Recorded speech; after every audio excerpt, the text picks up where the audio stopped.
this is like an existential situation here. Is it so bad to have this one country in the middle of the Middle East, which is a very rough neighborhood, Syria, Lebanon, that likes us, that will help us, that would, if we ever had a conflict there, help with our military staging, that has amazing intelligence that it shares with us, that has amazing abilities to effect, terrorist takedown plans, which is also helpful. So like these strategic reasons make sense to me too, for our understanding we don't have endless funds to spend some there. Megyn Kelly sat down with Republican Congresswoman Marjorie Taylor Greene for a discussion about Israel, the Israel lobby, and the ongoing genocide in Gaza, which Representative Marjorie Taylor Greene rightfully labels as a genocide, to her credit. Now, a declarative statement that you just heard Megyn Kelly make is something that we as Americans have heard over and over again.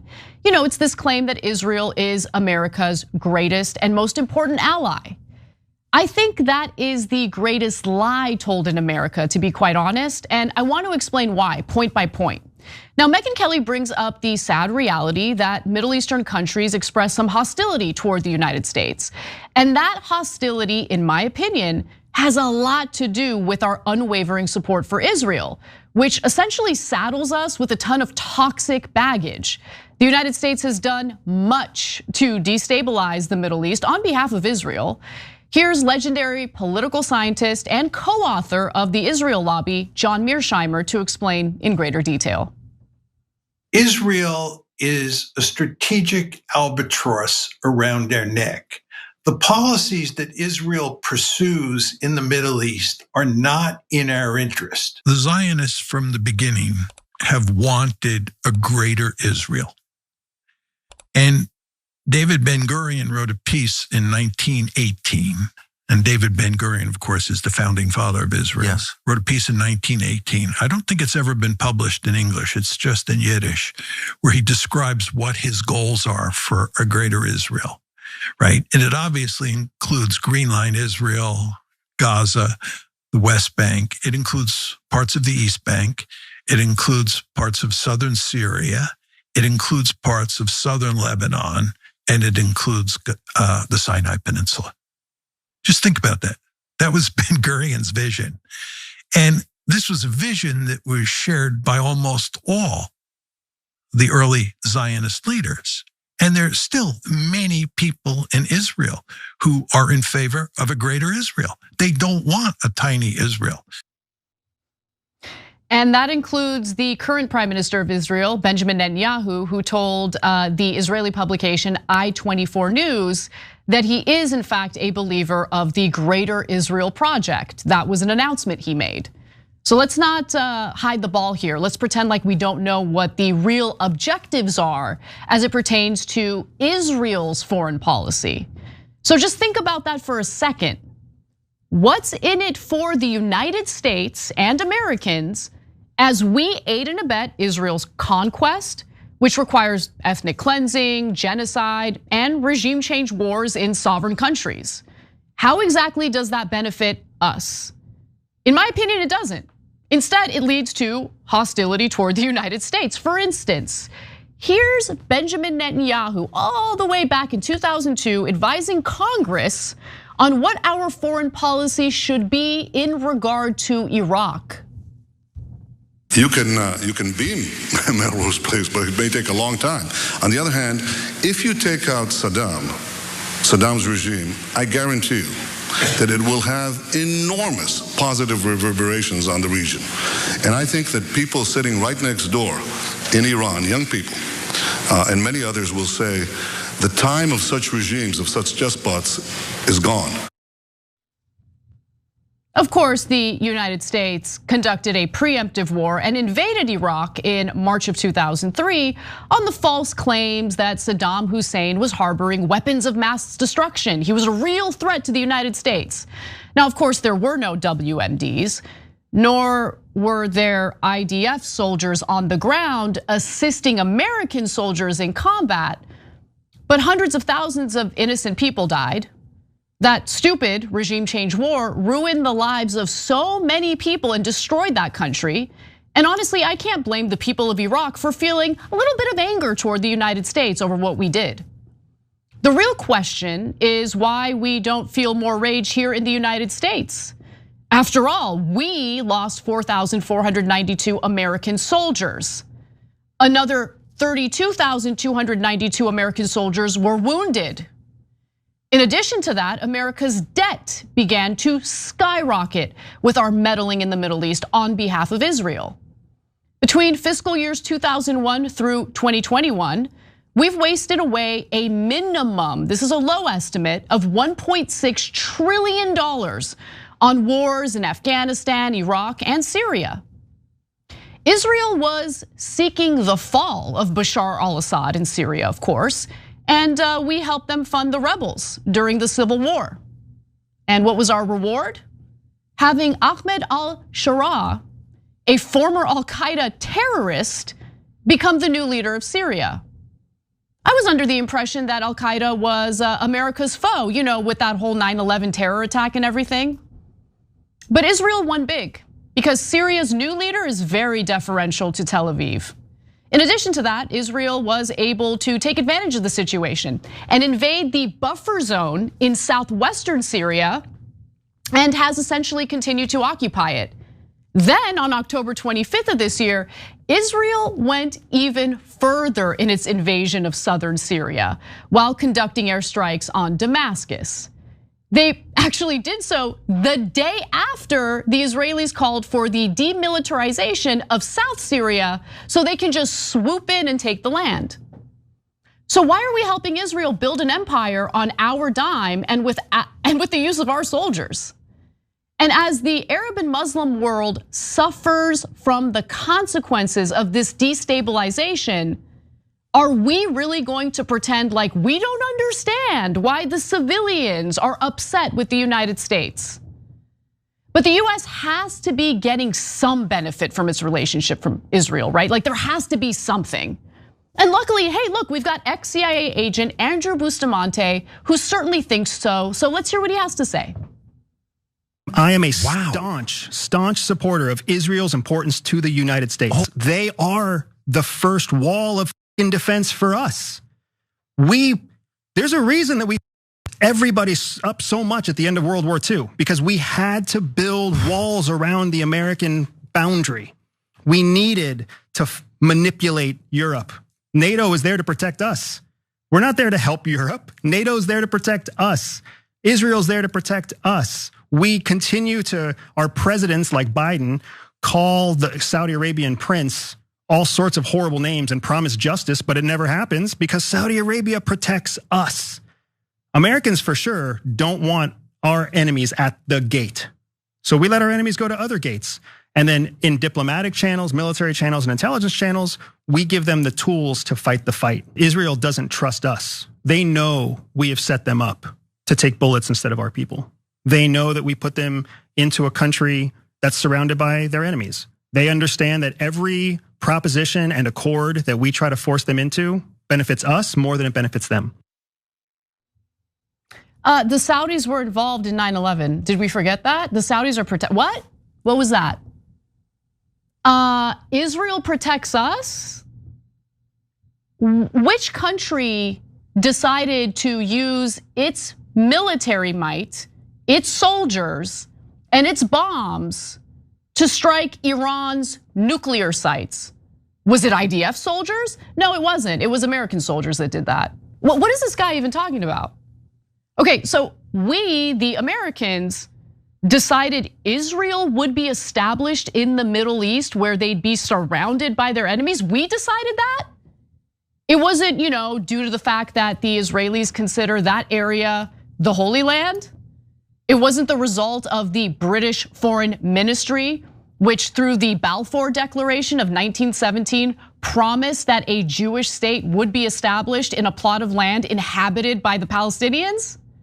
How the hell was that guy in the CIA? That is some of the most depressing news I've heard in a long time. And honestly, the delusions don't end there. Here's more. That's you very open about the fact that Mossad is extremely reckless, very open about the fact that We don't have to solve Iran's problem because that's Israel's problem. We just give them the money and you go do it, right? What do you need? Here, go do it. It's on you. And you guys pretty much can self-sustain yourself. Even better, we don't give you the money. We sell you the weapons, so we make the profit, but you're still giving us. You're still buying in American dollars.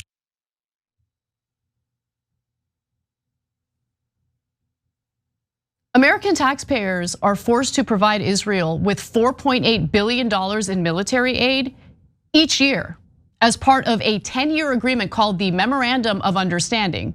On top of that, we've been funneling tens of billions of dollars of additional money to Israel since October 7th, 2023.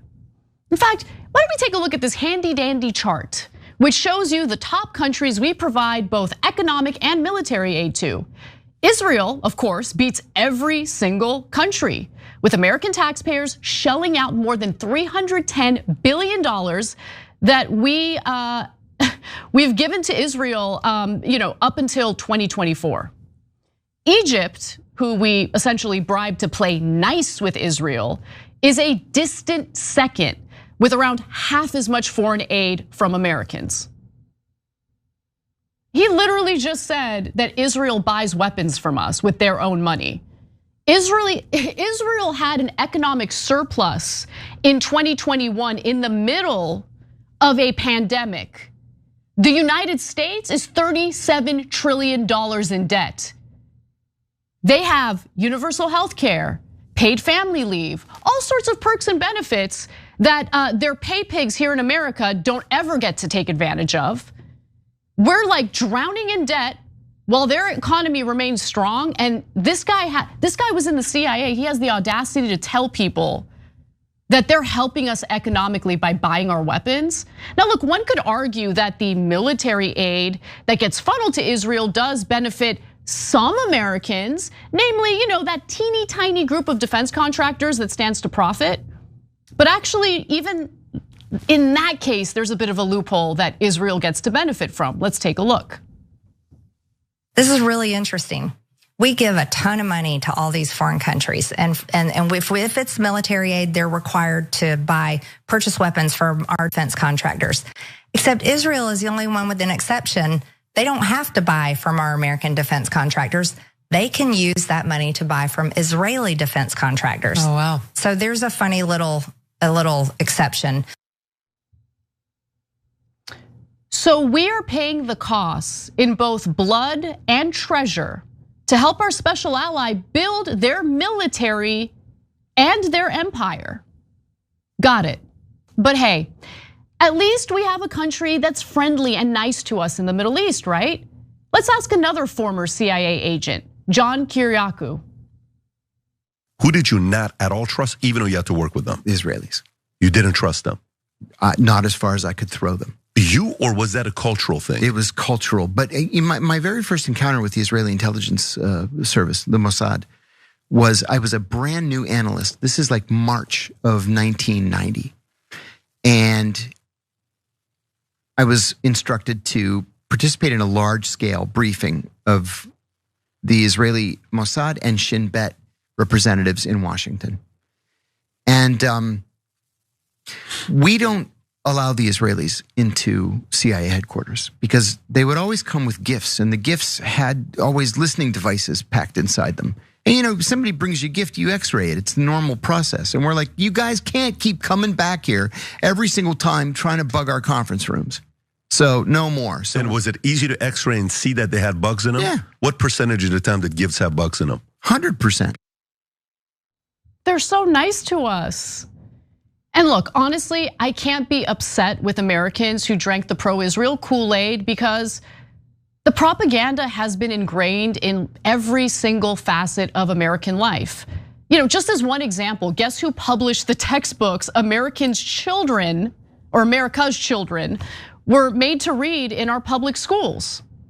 Just a guy by the name of Robert Maxwell, who was not only the father to child groomer and child predator Ghislaine Maxwell, but he was also an Israeli spy. If you don't believe me, take a look at this. The same year Maxwell acquired the Mirror, he accompanied fellow British business tycoon Gerald Ronson to a meeting with the Israeli Prime Minister. For decades, Maxwell had kept his Jewish roots private, but Ronson convinced him to admit his ancestry. Midway through their meeting, Maxwell announced he wanted to invest $250 million in Israel and agreed to share security intel with the Mossad. Maxwell kept his word. 2 years later, an Israeli nuclear technician named Mordecai Vanunu went to London hoping to blow the whistle on a dangerous nuclear arms program. He was prepared to sell the evidence to the Sunday Times, but Maxwell persuaded him to sell the story to the Mirror instead. Maxwell sent the pictures to the Israeli embassy in London, supposedly to confirm the truth of the story. But Maxwell never paid Vanunu and never ran the story either. Later, Vanunu was drugged and kidnapped back to Israel, where he was imprisoned on crimes against the state. Some years later, at Maxwell's funeral, Israeli President Shimon Peres personally praised Maxwell's services to Israel. It wasn't clarified in the script for that video, so let me just make sure we're all on the same page and we know what we're talking about here. That dangerous nuclear arms program that Robert Maxwell wanted to avoid any news being published about belonged to Israel. Israel was conducting that dangerous nuclear arms program. They were stealing nuclear secrets from the United States. They're a special friend, they're so nice to us. And developing nuclear weapons that till this day they refuse to acknowledge. Till this day they refuse to engage or be part of the Non-Proliferation Treaty. Till this day, they're engaged in that kind of nefarious activity, whereas Iran was part of the Non-Proliferation Treaty, had inspectors in their own country, and there was confirmation that they were not building nuclear weapons. But Israel got its dog, the United States, to carry out strikes against their nuclear sites anyway. Anyway, back to Maxwell. Maxwell acquired the Science Research Association in 1988 and positioned it as the centerpiece of his educational publishing business in the US and Canada, by the way. Sorry, Canadians. Later, SRA would merge with McGraw-Hill's Educational Publishing Division to form a joint venture which became a major force in the US textbook market. Maxwell also acquired other educational publishers like London House and Macmillan, which only helped him further expand his reach into the educational market. We've been part of a long-term propaganda campaign that seeks to brainwash us into selling out our own country, really, to help Israel build its own. And now we're all complicit in a horrific genocide. So excuse me if I refuse to buy the lie, and it is a lie, that Israel is an ally to the United States. And it appears our government and portions of our media aren't really allies to the American people either. Every time you ring the bell below, an angel gets his wings. Totally not true, but it does keep you updated on our live shows. Every time you ring the bell below, an angel gets his wings. Totally not true, but it does keep you updated on our live shows.